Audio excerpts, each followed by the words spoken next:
போக மாட்டேங்க sir. Slide காட்டுது. மூவ் ஆகவே இல்லை. பாருங்க ஸ்லைட் என்ன பண்ணுங்க, இதை க்ளோஸ் பண்ணிட்டு திரும்ப ஸ்கிரீனை ஷேர் பண்ணி ஃபுல் ஸ்கிரீனை ஷேர் பண்ணுங்க. இந்த ஃபுல் ஸ்கிரீன்னாக்கா எனக்கு லைன்ல இருக்கவங்க யாருமே தெரியாது இல்லையா? Yes, sir. That tab, one single tab மட்டும் share பண்ணீங்கன்னா you can see the PPT and also go back to Google Meet. Move ஆகலையா காமிச்சா? மூவ் ஆகல. இது ஸ்லைட் மூவ் ஆகல. இதோ லைட் தெரியுது. ஆகுது sir.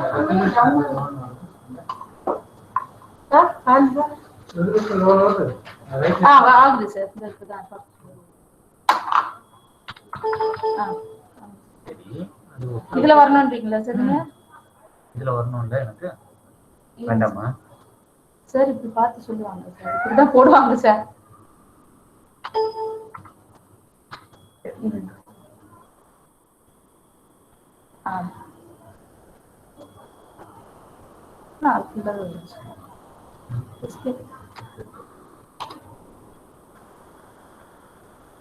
Okay.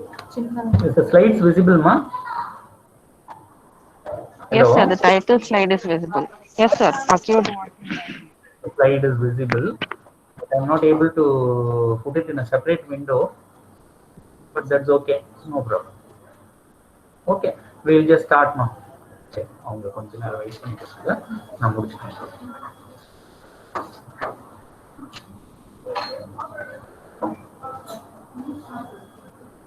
Okay, but today's class is about acute watery diarrhea. This might be an both clinical as well as theory purpose. It will be useful for you. So generally, why diarrhea is important? Diarrhea is the second leading cause of death in children among less than 5 years, and repeated episodes of diarrhea can cause more harm in the form of growth failure, and the intercurrent infections can lead on to severe malnutrition and even death.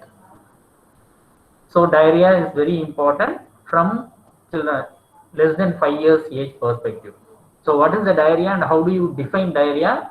Diarrhea is usually defined as passage of more than 3 or more loose stools or watery stools in a 24 hours period. So more than that, practically we don't depend upon the numbers.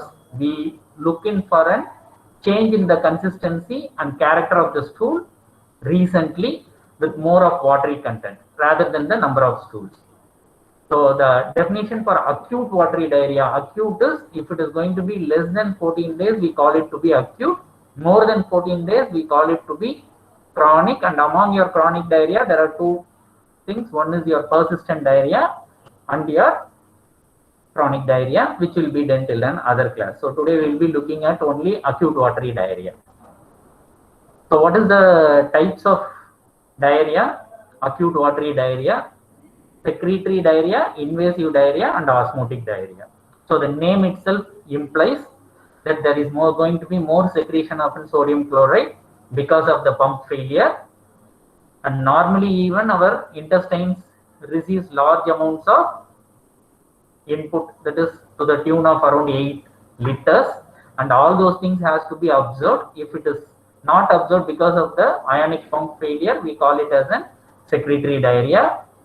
Invasive diarrhea is because of your infection. So there is going to be inflammation, infection, and that is going to cause a mucosal villi damage, and that is going to lead on to your invasive diarrhea. And osmotic diarrhea, because these saccharides, these polysaccharides, disaccharides not getting digested or metabolized, you are going to have an osmotically active substance, and that is going to cause your carrion water. So for secretory diarrhea, generally the sodium and water absorption in the intestine, you have multiple mechanisms.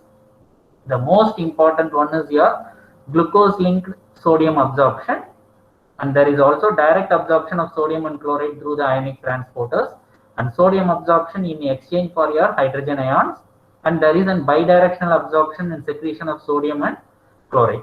So there are different mechanisms for absorption of sodium and water.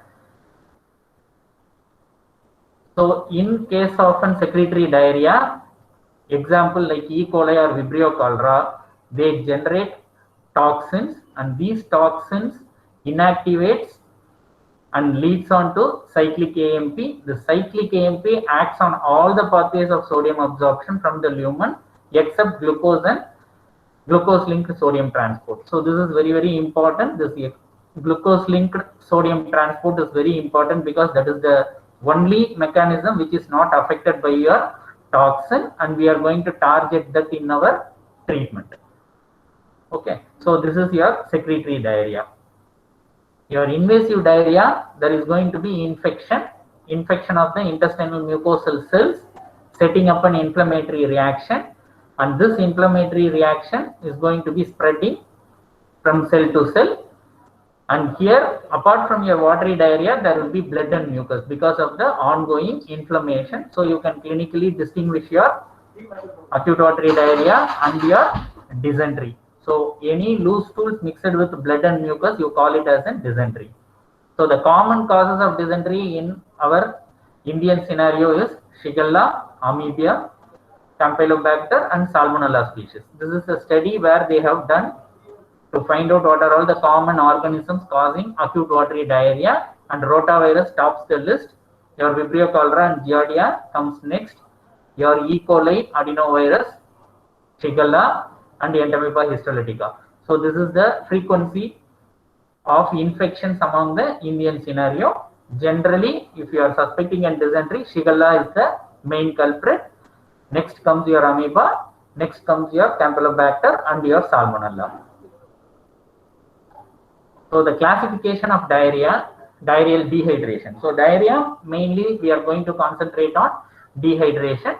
So the classification of your dehydration is mild, moderate and severe. This is an older classification where you say it is a mild diarrhea if there is going to be less than 5% of body weight loss. If it is going to be 5 to 10%, it is moderate dehydration, and more than 10%, it is severe dehydration.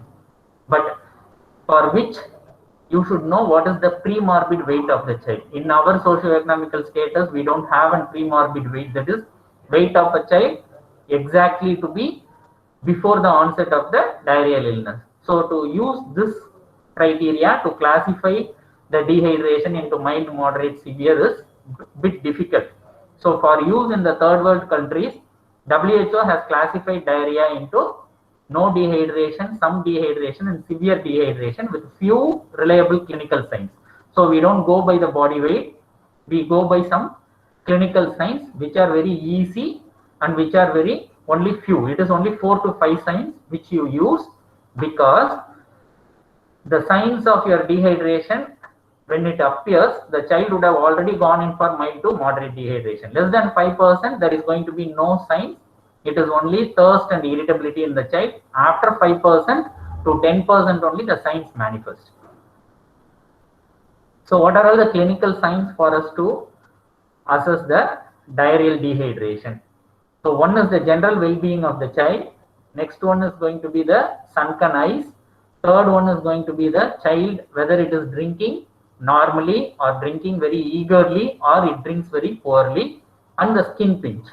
So you need to pinch the skin in the abdomen in the transverse position for 10 seconds and then leave it and then see how fast it goes back to the normal tone.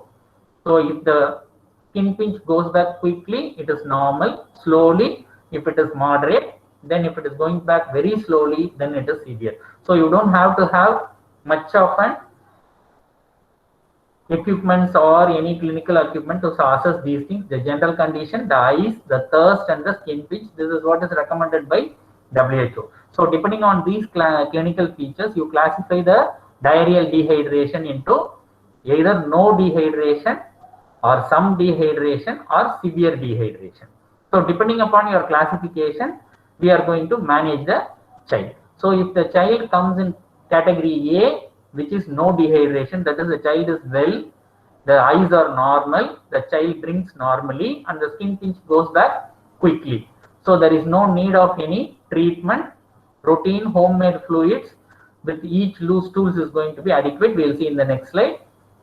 If there is going to be some signs, then it is called as some dehydration. Some signs in the sense, general condition, restlessness or irritability in the child, sunken eyes.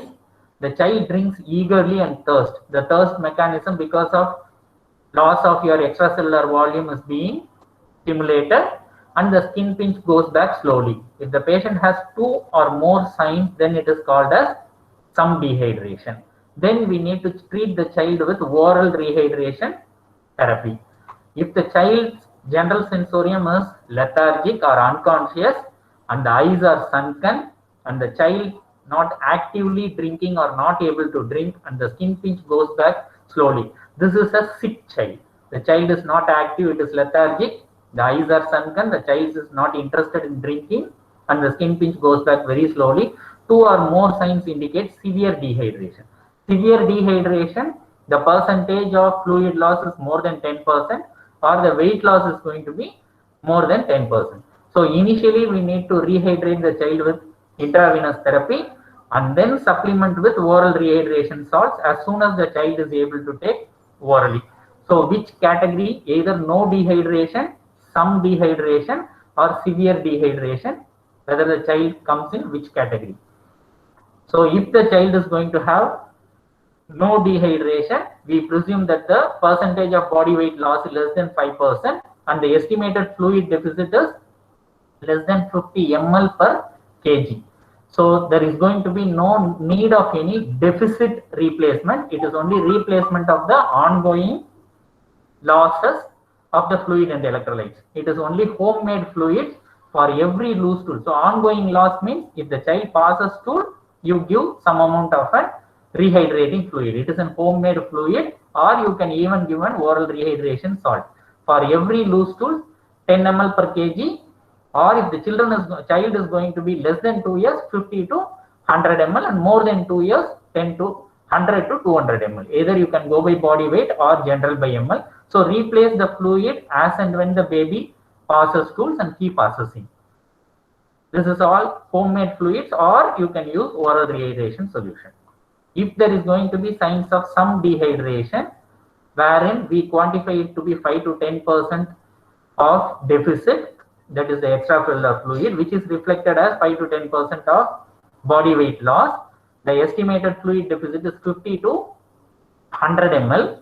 So you need to correct the existing deficit and then give the ongoing loss. So the existing deficit is assumed to be 50 to 100 ml per kg body weight. So you take up an average 75 ml per kg and replace it over 4 hours. So you estimate an fluid loss of 50 to 100 ml. You take an average 75 ml and try to replace it with 4 hours. Plus allow the child to drink more if the child wants. So there is no restriction how much the child, make it bigger. There is no restriction how much the child should drink. Allow the child to drink as the child wants. So there is no restriction. So you give oral rehydration, and this plan B, if there is going to be some dehydration, the treatment is in the healthcare facility. After 4 hours, you need to assess the child and then classify them whether it goes into plan A, plan B, or it worsens to plan C, and then proceed ahead. So after 4 hours, you need to assess. If the child is going to be improved plan A, discharge the child home with ORS solution and ask them to give 50 to 100 ml or 100 to 200 ml with each passage of loose stool. If the child worsens, you go to plan C. If the child remains the same, you can repeat the ORS. Okay. If the child on clinical assessment is going to be severely dehydrated, we presume an estimated fluid deficit of 100 ml per kg. So here more than 100 ml, that is amounting to more than 10% of the body weight or the extracellular fluid, which is going to cause problem with your extravascular fluid loss and your circulation and your BP. So here you need to replenish the fluids with your intravenous solution. So Ringer's lactate is the best solution to be replaced. If oral is not available, you can go for normal saline. So either Ringer lactate or normal saline, but Ringer lactate is best preferred because it contains lactate which can be metabolized to bicarbonate so that the acidosis component is corrected. For an infant less than 1 year, you need to give it very slowly over 6 hours. For children more than 1 year and older children or adults, you need to give it in 3 hours. So this is more important. For an infant less than 1 year, you need to correct it over 6 hours. For children more than 1 year, you need to correct it in 3 hours. In this, 100 ml is divided as first 30 ml and 70 ml. 30 ml is given rapidly over 1 hour, 70 ml over 6 hours. In older children, 30 ml over half an hour and 70 ml over 2.5 hours. In addition, you allow the child to drink as much as possible as soon as the child is able to drink, and monitor the child every half an hourly and totally reassess after either 6 hours or 3 hours of completion of the fluid. Suppose if the child is going to be still severely dehydrated, understand that here the deficit is going to be more than 10% and we are replacing only 10%. Still the child can be in severe dehydration, so you may have to repeat the same plan C, or if the child is well rehydrated, switch it over to oral rehydration solution, or if it is going to be still very much good, no dehydration, switch it over to your homemade fluids as per your assessment. So your Ringer lactate is the preferred solution because it provides adequate lactate which is metabolized to your bicarbonate to correct your acidosis. Normal saline is the alternative to Ringer lactate if it is not available. Encourage oral solutions as and when the child is able to drink, keep offering. And now about your oral rehydration therapy or ORS. This ORS is supposed to be the path-breaking discovery in the treatment of diarrhea. And this has been discovered during 1960s. And this ORS is mainly acting through the glucose and sodium transporter. So we saw the mechanisms of water loss and water absorption. So this ORS is targeting the glucose channels which is not affected by the toxins, so that we can target the glucose channel to get the sodium and the water into the circulation. So what is the oral rehydration solution? So there are different formulations. You should be knowing about 3 formulations. One is standard formula, the other one is reduced osmolarity ORS, the third one is Resomol. Okay, you will be understanding as I go. So this is the standard formulation wherein you have 3.5 grams per liter of your sodium, potassium chloride 1.5 and trisodium citrate. This is for your bicarbonate because sodium bicarbonate decomposes at temperatures above 40 degrees centigrade, so you cannot keep it packed. So you need to give it in different form. That's why you give a citrate, which is going to metabolize and then produce your bicarbonate. Sir, has the slide changed? It has not changed, Amma. You are not viewing it. Plan A, B, and C.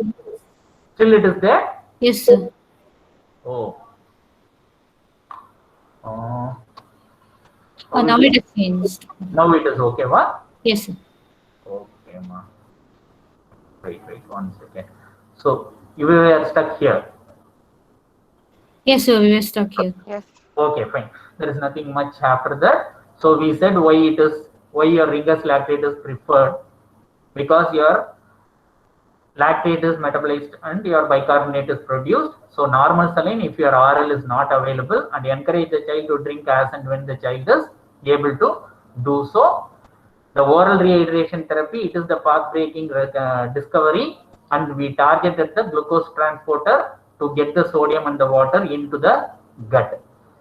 So the standard formulation, oral rehydration solution, and you should be knowing about standard formulation, your reduced osmolarity ORS, and you need to know about your Resomol, which is your, this is called as Resomol because rehydration solution for malnutrition. Okay, so we'll be seeing one by one. This is the standard formulation, where the standard formulation, it contains 90 millimoles of sodium, 80 millimoles of potassium, citrate is 10 and glucose is 111. Total osmolarity is 311. Here we use citrate because sodium bicarbonate cannot withstand higher temperatures and it decomposes and the packet swells, the ORS packet swells and it bursts. So for storage purposes, sodium bicarbonate is replaced by your citrate. Here the osmolality is 311. But studies have found that the standard solution which is used here has a higher content of sodium and higher content of glucose, which is not required for replacement. So they have reduced on the sodium and reduced on the glucose. So if you see here the glucose is 111 and the sodium is 90, whereas here the sodium is 75 and the glucose is 75 millimoles per liter. So and the total osmolarity is 245. This is called as a reduced osmolarity ORS. Now the WHO recommendation and UNICEF recommendation is to use reduced osmolarity ORS, which has shown to improve the hydration much better without leading on to hypernatremia. If you are going to give more of sodium, the possibility of hypernatremia and hypernatremic dehydration will occur. So reduced osmolarity ORS and standard concentration of ORS. In addition to your oral rehydration solution, all acute watery diarrhea children, you should be using zinc as a supplementation. If the child is going to be more than 6 months, 20 milligrams of elemental zinc daily for 14 days. If it is going to be less than 6 months, it is 10 milligrams. So zinc decreases the diarrheal episodes and fastens the recovery of the child in total number of days because it helps in the regeneration of your microvilli. So zinc is to be supplemented. What is the role of antibiotics in case of acute watery diarrhea? Except for dysentery, where we said dysentery, the loose stools is going to be present with blood and mucus, or you are suspecting cholera, there is no role for antibiotic. So antibiotics should not be used, only ORS and zinc are to be used. In SAM child, that is severely malnourished child, you won't be having features of infection and there will be many a times coexisting systemic infection. So you are supposed to use antibiotics in children who are severely malnourished.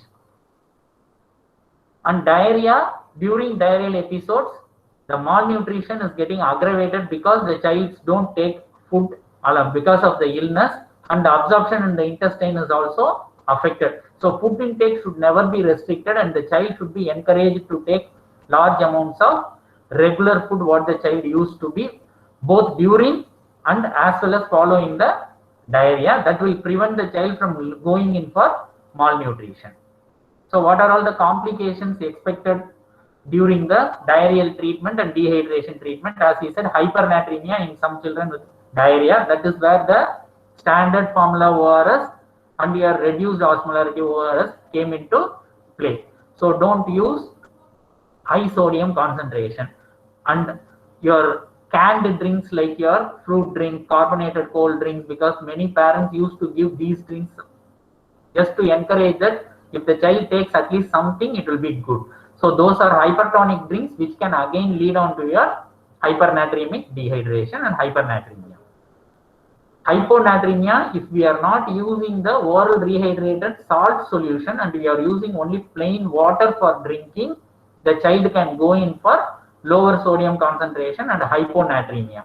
So you should not use more hypertonic drinks, as well as your standard ORS gives hypernatremia. If you are using plain water instead of oral rehydration salt solution, you can go in for hyponatremia.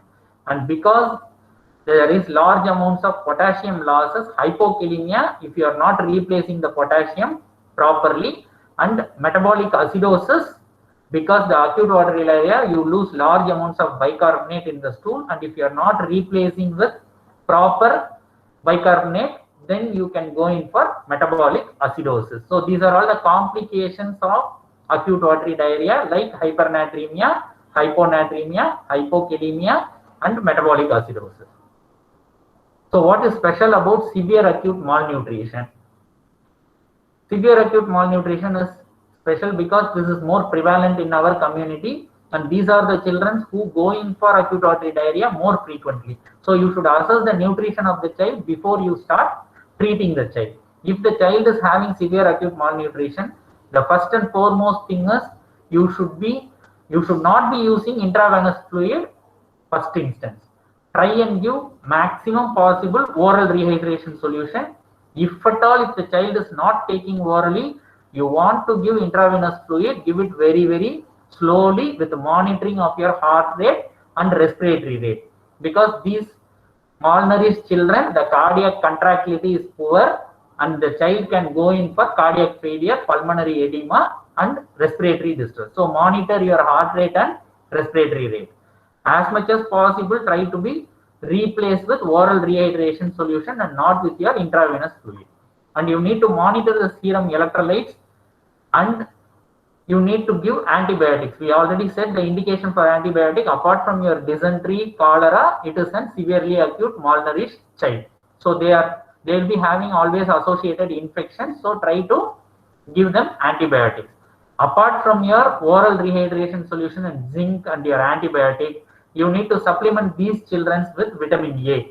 A single mega dose of vitamin A in children less than 60,000, 6 months, you give 50,000 international units. More than 6 months, you give 1 lakh international units. If it is going to be more than 2 years, you give 2 lakh international units. So this should be given as a single dose. So vitamin A will help in regeneration of your intestinal epithelial cells. And in this severe acute malnourished children, you use a special ORS called as Rizomol, which is nothing but rehydration solution in malnutrition. This is called as Rizomol. What is there in the Rizomol? Rizomol, it is the glucose is higher and the sodium is still less. If you see, this is the standard ORS solution where you have sodium of 90. Then came the stay of reduced osmolarity ORS where the sodium is 75 millimoles per liter. Now in malnutrition, you use only 45 because they say the intracellular sodiums are very high. You don't have to give higher sodium. But the glucose content, if you see, because there is a malnutrition, you need to give higher glucose. If you see here, standard 111, whereas in reduced osmolarity ORS, it is 75, whereas in Rizomol, it is 125. And you need to give a higher amount of potassium. So just note down these three changes: high glucose, high potassium and low sodium. This is called as your Rizomol or rehydration solution for malnutrition. Okay. So to summarize, if you have a child with diarrhea, you just look at the child's general condition, whether it is lethargic, restless or irritable. Restless and irritability shows moderate dehydration or plan B. Your lethargy or unconsciousness, severe dehydration, and plan C. Look for sunken eyes. Offer the fluid to the child and see whether the child is able to drink, or is it drinking poorly, or is it drinking eagerly.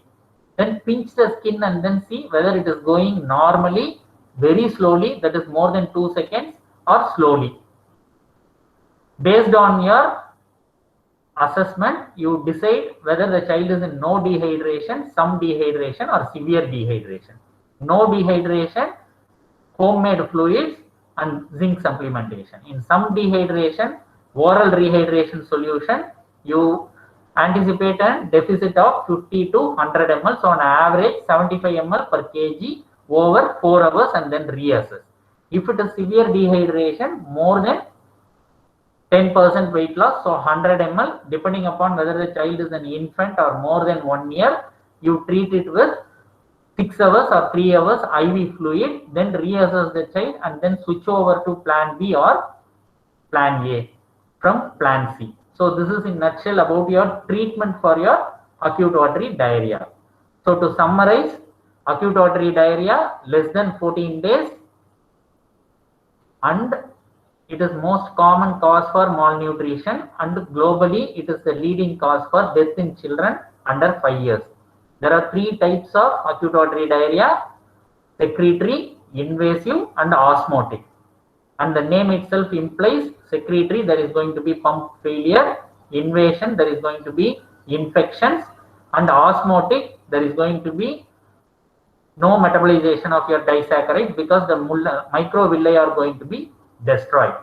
This is the pathophysiology. So what is the main complication of your diarrhea? It is dehydration. So how to assess your dehydration? Look at the general condition, look for sunken eyes, offer the child fluid and then see how it is drinking. Then look at the skin pinch and then classify the baby into no dehydration, some dehydration and severe dehydration. Depending upon the classification, you choose your plan A, plan B, plan C, and you should be knowing about the oral rehydration solution. The oral rehydration solution standard formula, reduced osmolarity ORS, and in severe acute malnourished children, Risomol, which is going to be used. Okay, I think we will stop here. If you have any doubts, we will discuss.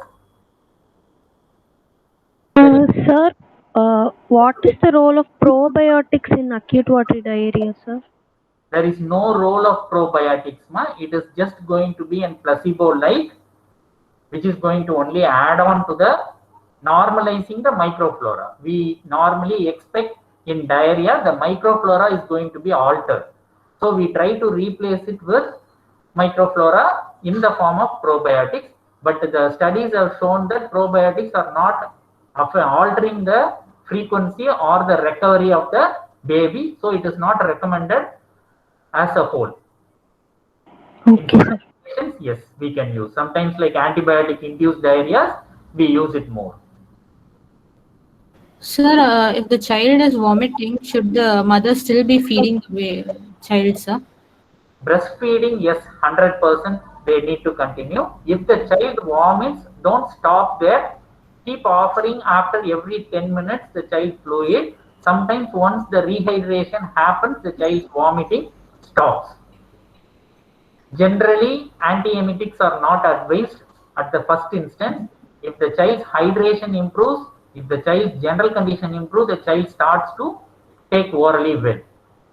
So keep offering after every 10 to 15 minutes. Once the child's well-being improves, the child starts taking orally. Okay. So the mother must continue feeding even Definitely continue feeding, and that is the time. If you are not going to feed, you are going to pave way for malnutrition. Okay, sir. There is no alteration in the food what you are giving. Whatever you have been already giving, you need to continue. And the exclusive breastfeed child or in child who is on breastfeeding is the best. Okay, sir. Sir, in case of osmotic diarrhea, should we continue breastfeeding, sir? Like, how will we diagnose? Yeah, very good. Osmotic diarrhea, majority of the times the problem is not with the breast milk rather than with the food which is going to be given, and because of the destruction of the microvilli and loss of the enzymes which are going to act on your disaccharides and polysaccharides. So you need to stop your feeding for 24 hours to allow regeneration of your microvilli, and then you need to slowly introduce better with carbohydrates. Try your rice, Bengal gram kanji, which is going to be best, and slowly as the child improves, the digestion will improve. There will be regeneration of your microvilli within the next 24 to 48 hours, and the digestion will start improving. Okay, sir. Thank you. Okay, fine. If there is no other question, we'll finish the class. Okay. Thank you. Thank you, sir. Thank you. Thank you, sir. Thank you.